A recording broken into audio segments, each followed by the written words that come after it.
support assis, même si on ne va pas commencer la méditation tout de suite. Je vais vous parler un tout petit peu d'abord du thème d'aujourd'hui, et puis on aura quelques postures préparatoires à la méditation, parce que rentrer en méditation comme ça de but en blanc, ce n'est pas évident. D'ailleurs, souvent, si vous voulez, dans les écoles de yoga, on pratique d'abord, si vous voulez, des postures, et ensuite, on fait de la méditation. Ou alors, le matin, très tôt, quand on s'éveille, un peu de chant, un peu de respiration, et puis de la méditation. Mais se plonger directement comme ça dans la méditation, évidemment, ce n'est pas évident. Notre mental est encore en alerte, et il va falloir un tout petit peu le calmer, revenir, si vous voulez, à l'intérieur de son corps pour pouvoir, si vous voulez, s'écouter. Alors, pourquoi est-ce que j'ai proposé cette méditation sur le plexus solaire? En préparant la séance de demain, je me suis dit, c'est assez facile, j'allais dire, de comprendre notre lien à la Terre. Donc, notre premier centre énergétique, on comprend tous. Hein, si on est trop souvent enfermé dans sa maison ou dans son appartement, ou bien qu'on a les idées, si vous voulez, qui s'envolent continuellement, on perd son ancrage à la Terre. Et on comprend ce que c'est l'ancrage à la Terre, c'est notre sécurité, c'est notre survie, etc. Donc ça, c'est assez facile à comprendre. Le deuxième centre énergétique, qui, si vous voulez, est celui de la sensualité, est aussi assez facile, et de l'eau, est assez facile à comprendre. On comprend, si vous voulez, l'énergie que nous apporte, si vous voulez, les sens. Quand vous écoutez une belle musique, quand vous mangez un bon repas, quand vous buvez un bon verre de vin, on comprend, on se sent bien, on a une espèce d'énergie interne qui s'éveille. Donc, je vais faire rentrer quelqu'un, même si il n'est pas tout à fait à l'heure. Je pense que tout à l'heure, il a essayé de se connecter. Et je continue. Donc, désactiver. Attendez, fonction en cours, mais je pense que la personne n'a pas facile à se connecter. Oh là là, là là là là. Alors, c'est tout. Ah, ça va. Désactiver tous les sons. C'est bon. Allez. Donc, j'étais en train de dire que le deuxième centre énergétique, il est aussi abordable, on peut comprendre. On comprend, si vous voulez, cette énergie qui est liée, si vous voulez, à la sensualité, au bien-être, etc., au sentiment de bien-être qu'on a.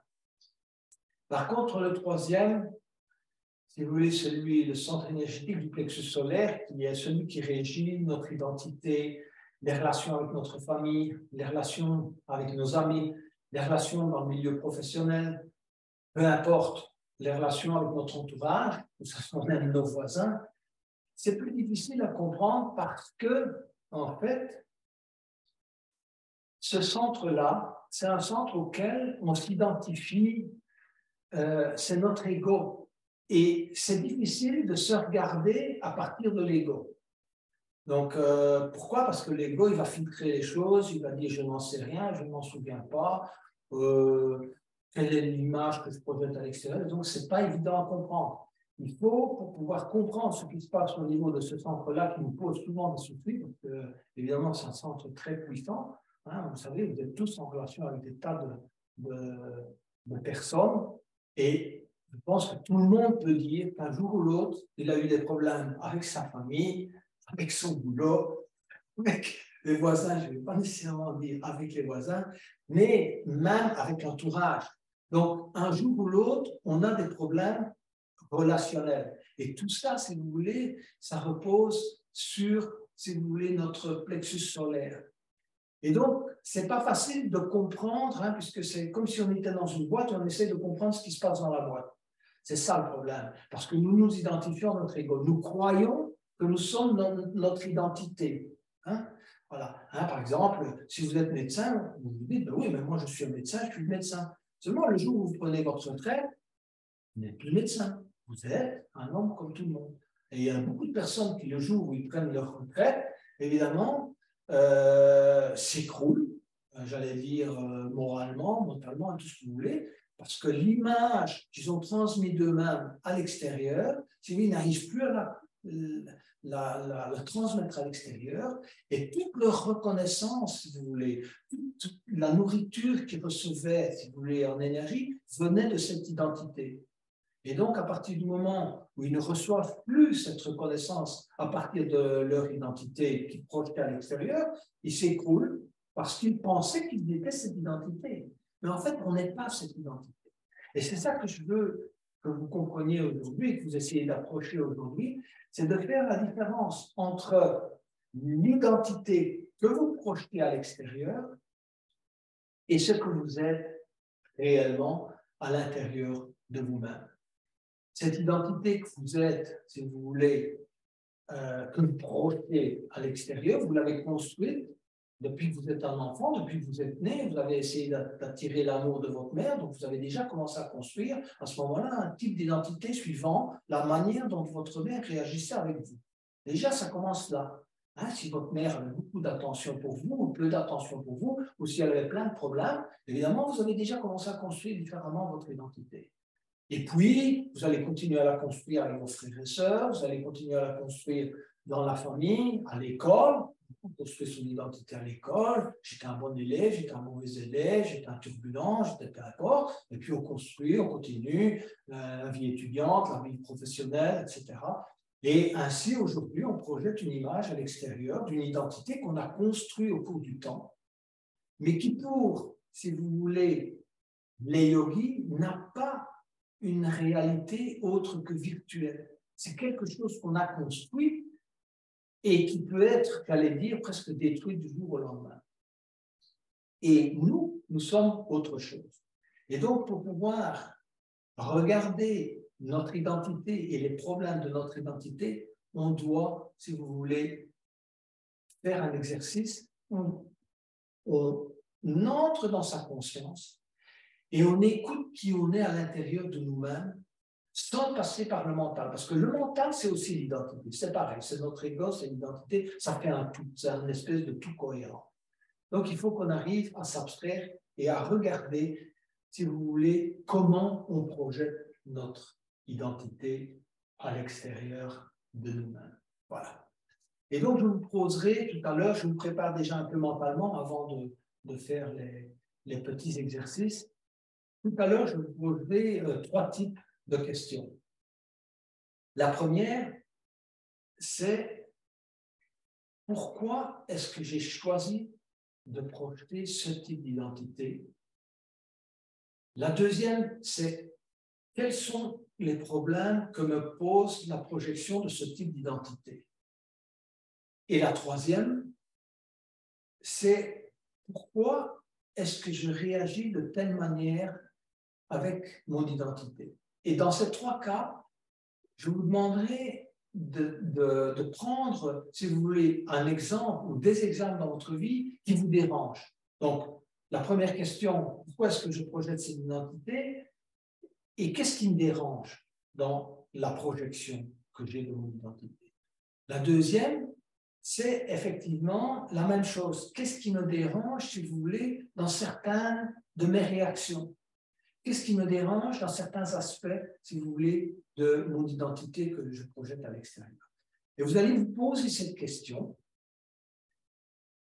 et sans faire intervenir le mental, parce que le mental, il va commencer à intervenir, essayer d'aller chercher dans votre mémoire, etc. Donc, vous vous posez simplement la question, et vous écoutez à l'intérieur de vous-même. À partir du moment où vous partez dans si vous voulez, la navigation du mental, mais je ne m'en souviens pas, je ne sais pas pourquoi je réagis comme ça. Par exemple, prenez un exemple, vous réagissez lorsque quelqu'un vous dit telle chose et vous ressentez un malaise en vous. Hein? Chaque fois qu'une personne vous dit ça, vous ressentez un malaise en vous. Prenez ça comme exemple et vous posez la question, pourquoi est-ce que je réagis comme ça lorsque telle personne me pose telle question? Et donc, vous n'en restez toujours à la question sans entrer, si vous voulez, dans les divulgations du mental qui va essayer de trouver 36 000 raisons, c'est parce que ça, c'est parce que ça, c'est parce que ça. En faisant appel, si vous voulez, quand même, ça c'est votre intention, appelle à votre soi intérieur, à votre guidance intérieure de vous éclairer. Et la réponse, en général, elle ne vient pas nécessairement sur le moment même. Elle peut venir ce soir, comme elle peut venir demain, comme elle peut venir au cours de la semaine prochaine. Pourquoi est-ce que je dis ça? C'est exactement comme quand vous avez, si vous voulez, vous êtes en train de parler et vous voulez donner le nom d'une personne, et puis tout d'un coup, vous allez sur le bout de la langue et vous n'allez pas le dire. Eh bien, souvent, c'est comme ça.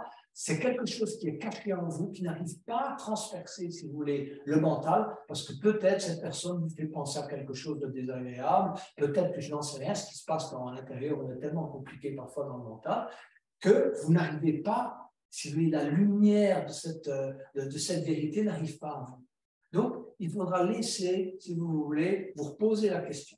Et moi, je sonnerai, si vous voulez, le bol de temps à autre. Qu'est-ce que vous faites? C'est pour éviter que vous repartiez dans les divagations du mental, vous revenez et vous vous posez la question.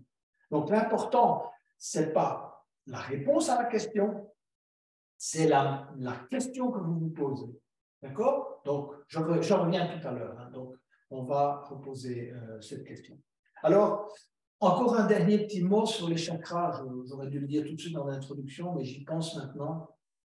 Parce que ça, c'est une chose où beaucoup de gens ne comprennent pas qu'est-ce que c'est ces centres d'énergie, etc. Et en fait, on a 7 centres d'énergie. Eh bien, c'est comme si c'était 7 facettes différentes de vous-même. Mais comme on n'a pas assez de conscience pour les comprendre tout en même temps, on essaye d'examiner une des facettes à la fois.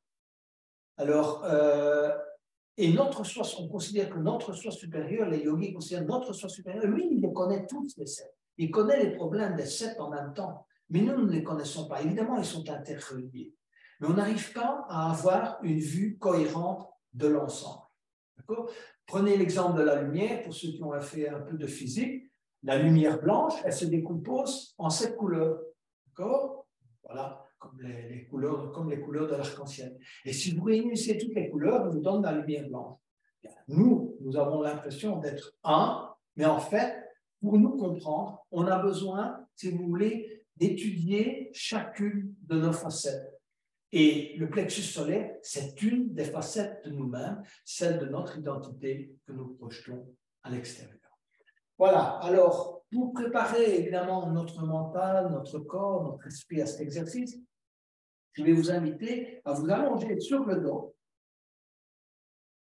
et à débuter simplement, dans un premier temps, avant même la respiration, par quelques massages au niveau du plexus solaire. Donc, vous allez prendre vos doigts, vos mains, et vous allez d'abord masser. Donc, le plexus solaire, il est juste en dessous. Donc, vous prenez le sternum, vous descendez, vous sentez ce petit creux là, au début de l'abdomen. Vous allez déjà commencer par masser cette zone.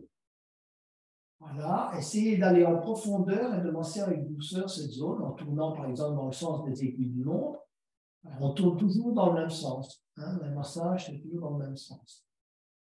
Alors, vous essayez d'aller en profondeur. Hein, pour le moment, vous ne vous occupez pas de la respiration. Voilà. Essayez vraiment de bien ressentir, aller profondément. Évidemment, ne créez pas de douleur inutile, mais essayez de bien ressentir si vous avez des tensions, si cette zone est flexible ou bien si elle est tendue. Ensuite, vous allez glisser du côté gauche. Donc, vous allez passer vos doigts juste en dessous des côtes et essayer d'aller le plus loin possible. Donc, nous avons là le diaphragme à proximité. Massez cette zone, essayez de ressentir si vous avez des tensions dans cette zone, des douleurs dans cette zone. Hein, et petit à petit, vous allez vers, si vous voulez, les côtes flottantes. Vous allez tout au bout, là, hein, jusqu'au côté, en entrant tout doucement vos doigts à l'intérieur, si vous voulez, de vos côtes. Soyez doux avec vous-même, pas de brusquerie. Essayez de ressentir si vous avez des douleurs, si vous sentez des tensions. Voilà, c'est un moment. Et ensuite, vous allez glisser les doigts du côté droit. Effectuez le même genre de petit massage. Passez vos doigts en dessous des côtes du côté droit. Et remontez progressivement jusqu'au colon droit ou, si vous voulez, vous sentez ce creux sur le côté. Revenez au centre. Massez une dernière fois la zone du plexus solaire. Descendez légèrement vers le nombril et puis relâchez. On va maintenant débuter par quelques respirations. Donc, relâchez-vous convenablement, bougez un peu déjà la tête à droite et à gauche, toujours avec votre intention de relâcher les tensions que vous avez au niveau de la nuque. Et ensuite, vous allez mettre la main gauche sur le cœur, la main droite sur l'abdomen, et on va pratiquer quelques respirations complètes. Essayez vraiment d'être bien présent. On commence par gonfler l'abdomen, on poursuit par la cage thoracique, et on termine évidemment au niveau pectoral. On essaie d'aller loin dans les respirations, donc de vraiment travailler en profondeur. Donc, on va d'abord expirer. Et en expirant, vous collez, si vous voulez, le bas, si vous voulez, du dos, donc les lombaires, vous les collez au tapis, vous rapprochez le nombril de la colonne, expirez totalement, et puis vous allez inspirer. Gonflez d'abord l'abdomen, la cage thoracique, et enfin la partie pectorale. Et enfin, vous allez expirer, commencez par le haut, poursuivez cage thoracique, et ensuite, à nouveau, collez le bas du dos au tapis, rapprochez le nombril de la colonne, expirez totalement tout l'air que vous avez dans les poumons. On reprend, on inspire. Petit moment de rétention et on expire. Toujours le même exercice. Collez bien le bas du dos au tapis en expirant. Inspirez à nouveau.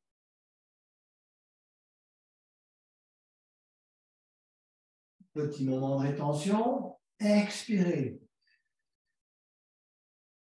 En expirant, à nouveau, comprimez légèrement l'abdomen. Inspirez à nouveau.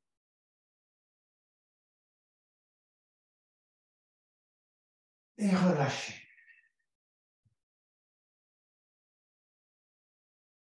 Je vais vous inviter à vous mettre à quatre pattes pour travailler d'abord le chat et la vache. Donc, alignez bien vos pieds, vos mains, vos genoux. On est en position neutre.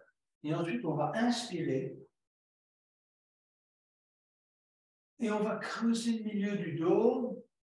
Et on est en antéversion. Et expirez. Montez bien, arrondissez bien le dos, poussant le dos vers le haut. Allez au maximum de l'expiration. Inspirez à nouveau. Antéversion. D'accord? Expirez, rétroversion. Poussez bien le coccyx vers l'avant. Inspirez.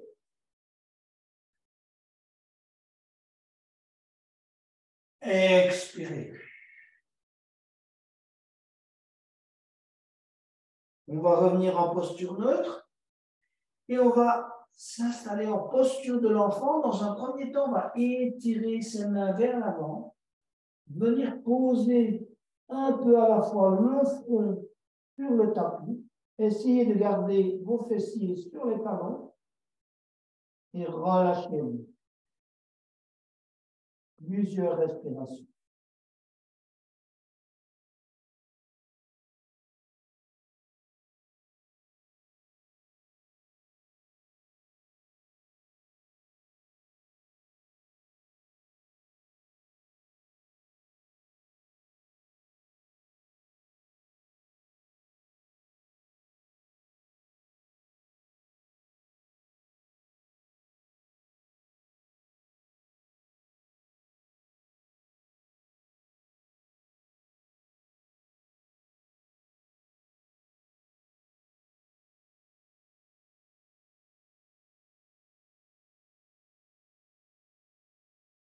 Venez vous asseoir sur les talons et on va s'installer et préparer notre méditation. Donc, installez-vous le plus confortablement possible. Vous ne devez pas nécessairement vous asseoir en tailleur.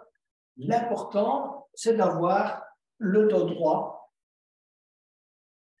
Si vous voulez une assise qui est confortable. Évidemment, nous, les yogis disent que depuis des milliers d'années, ils ont cherché, et ça, c'était une très bonne posture.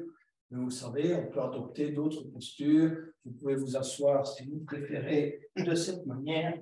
Par exemple, mettre un bloc ou un coussin, vous asseoir simplement sur le bloc et sur le coussin, et poser vos mains sur vos genoux. Voilà. Hein. Mettez le coussin juste en entrejambe, vos fessiers sont assis sur le coussin. C'est aussi une très bonne posture. Dans la mesure où vous avez le dos bien droit, vous avez la cage thoracique qui est ouverte et que vous pouvez rester dans cette posture pendant quand même plusieurs minutes.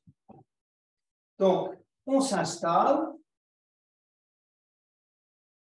chacun suivant ce qu'il sait du confort qu'il peut obtenir d'une certaine posture pour ne pas devoir changer. Si vous voulez, pendant la méditation, prenez une posture que vous êtes sûr de pouvoir maintenir. Si vraiment vous ne faites presque jamais du yoga, asseyez-vous simplement sur une chaise, peu importe, c'est aussi possible.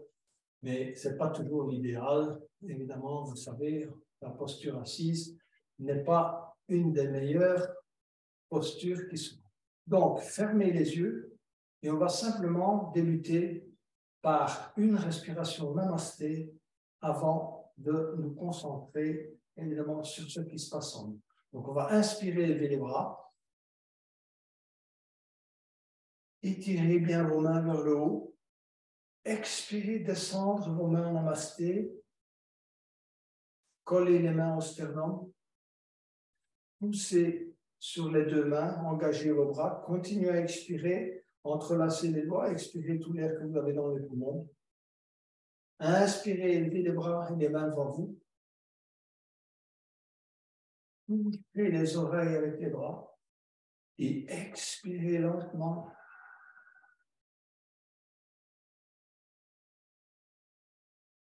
Très lentement, allez très loin dans l'expiration.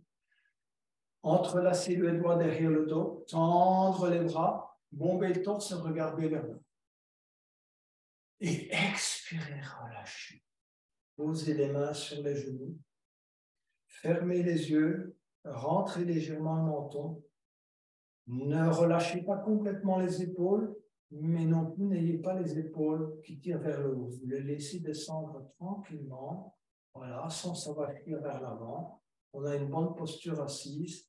On ferme les yeux et on commence à prendre conscience de sa respiration, de l'air qui entre dans les narines, traverse la gorge et qui rejoint nos poumons.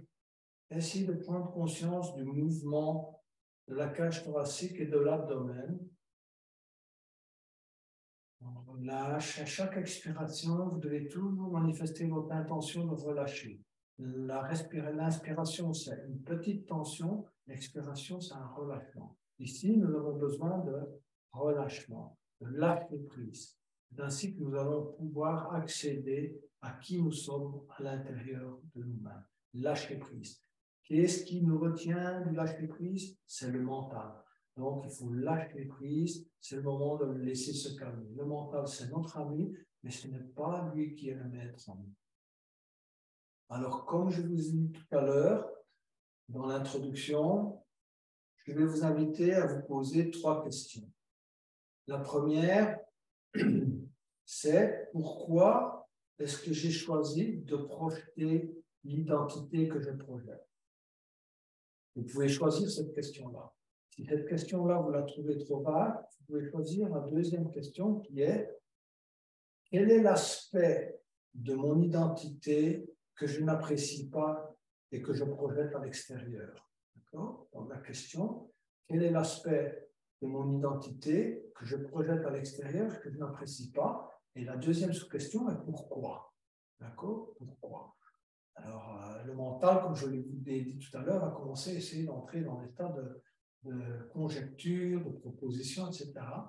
Et la troisième, que vous pouvez également choisir, vous choisissez une des 3, c'est pourquoi est-ce que je réagis ainsi? Pourquoi est-ce que mon identité me fait réagir ainsi dans tel type de circonstance. Donc, vous devez quand même identifier une circonstance qui vous dérange, c'est-à-dire vous réagissez d'une certaine façon, et puis après vous vous sentez mal, vous avez de la culpabilité, peu importe, vous vous mettez en colère, vous vous sentez que vous n'avez pas la reconnaissance voulue pour ce que vous avez fait, peu importe. Vous choisissez un type de réaction que vous avez systématiquement.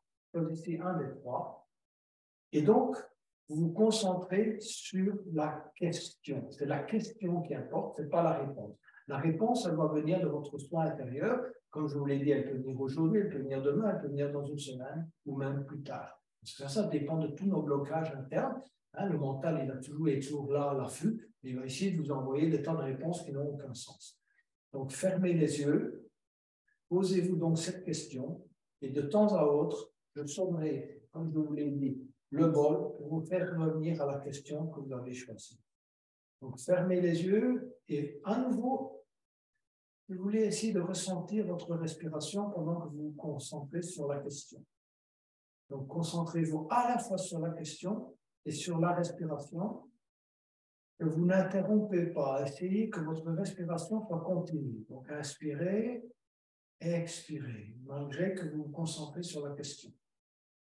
N'arrêtez pas la respiration.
Revenez à votre question et revenez en même temps à la respiration. N'arrêtez pas, donc vous inspirez longuement et vous expirez longuement.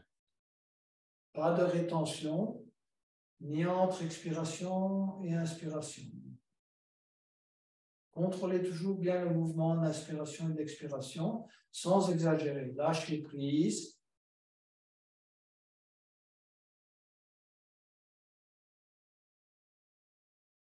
Et chaque expiration correspond à un mouvement de relâche. Et continuez à vous poser la question.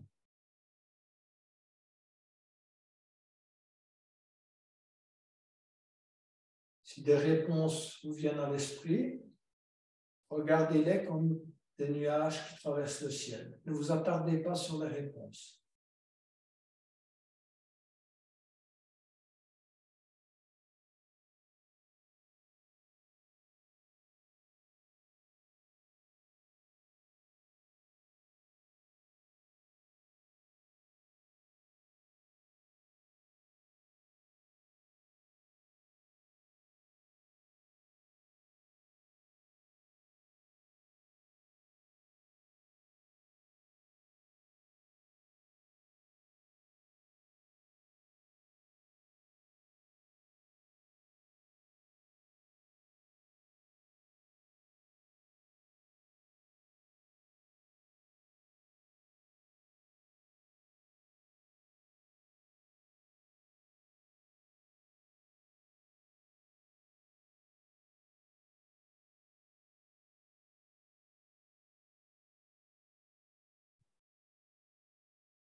Revenez à votre question.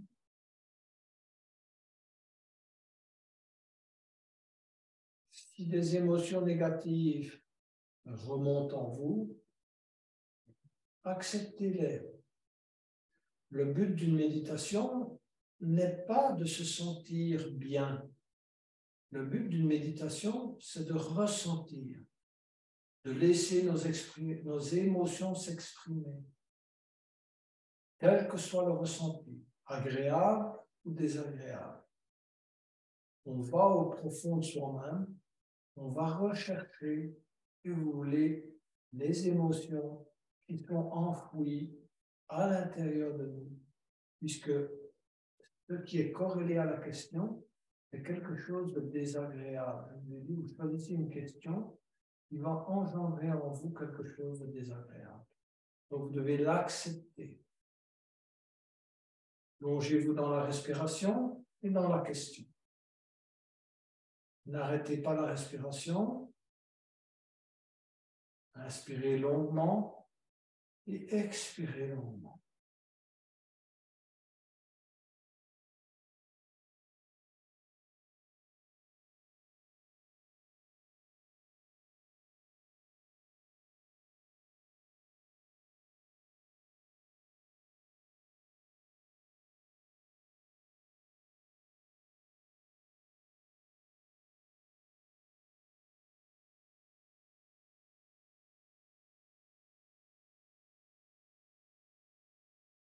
Essayez de ressentir la fluidité de la respiration au niveau de l'abdomen et du plexus solaire. Ressentez la respiration à ce niveau-là. Et ressentez si elle est fluide, aussi bien à l'inspiration qu'à l'expiration. Sinon, donnez-lui de la fluidité. Essayez que l'inspiration soit continue et l'expiration continue.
Revenez à la question et concentrez-vous sur le ressenti.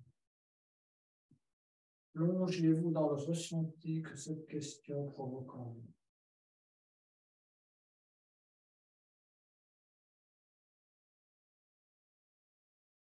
Laissez ce ressenti vous envahir.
terminer cette séance, demandez à votre soi supérieur la guidance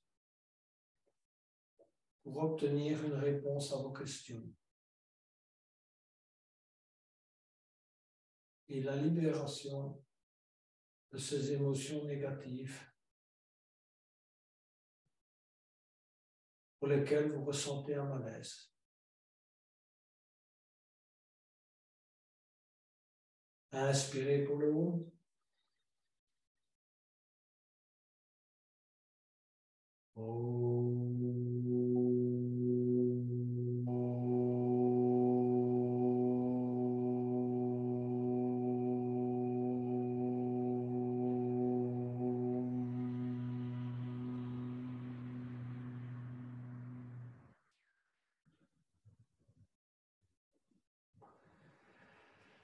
Namasté, yogini et yogi.